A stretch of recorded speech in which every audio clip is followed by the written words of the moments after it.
এটি সিঙ্গাপুরের Victoria theatre and concert হল, যা শহরের অন্যতম ঐতিহাসিক ও সাংস্কৃতিক জায়গা।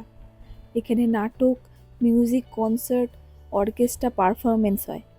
আর এর ঠিক উল্টো দিকেই রয়েছে ব্রিটিশ আমলের 1910 সালে তৈরি ঐতিহাসিক সাদা রঙের আর্ট স্টাইলের একটা ব্রিজ।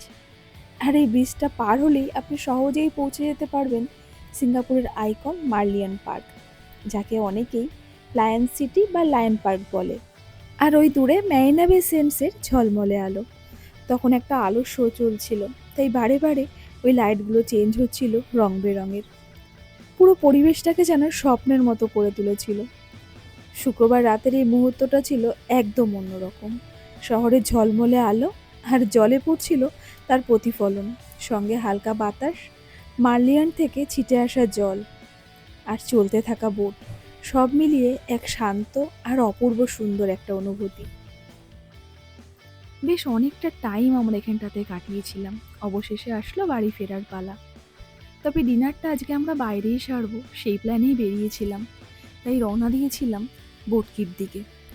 ফুলেটন হোটেলের সামনে দিয়ে যখন আমরা রওনা দিয়েছি, হট করেই চোখে পড়ল র্যাফেল প্যালেসের এই ভাস্কর্যগুলো, যা সিঙ্গাপুরের প্রথম প্রজন্মের মানুষের গল্প বলে। এগুলো পুরনো সিঙ্গাপুরের নদীর ধারের জীবনকে তুলে ধরে, যখন বাচ্চারা নদীতে লাফিয়ে খেলতো আর ব্যবসায়ীরা নদীর মাধ্যমে পণ্য আনা নেওয়া করতো। সেই সময়কার রিভার লাইফের একটা জীবন্ত চিত্র। এই ভাস্কর্যগুলো সিঙ্গাপুরের প্রথম প্রজন্মের অধিবাসীদের প্রতিনিধিত্ব করে, যারা কঠোর পরিশ্রম করে সিঙ্গাপুরকে আজকের আধুনিক শহরে পরিণত করেছে।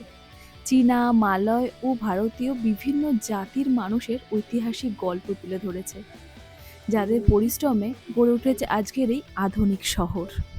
তবে আমার কর্তামশাই আর ছানা কিন্তু বেশ অনেকটা টাইম কাটিয়েছে এই ভাস্কর্যগুলোর সঙ্গে। ব্যবসায়ীদের সাথে কথোপকথন, কর্মচারীদের সাথে হাতে হাত লাগিয়ে কাজ। শুধু পোশাকেরই তারতম্য ছিল।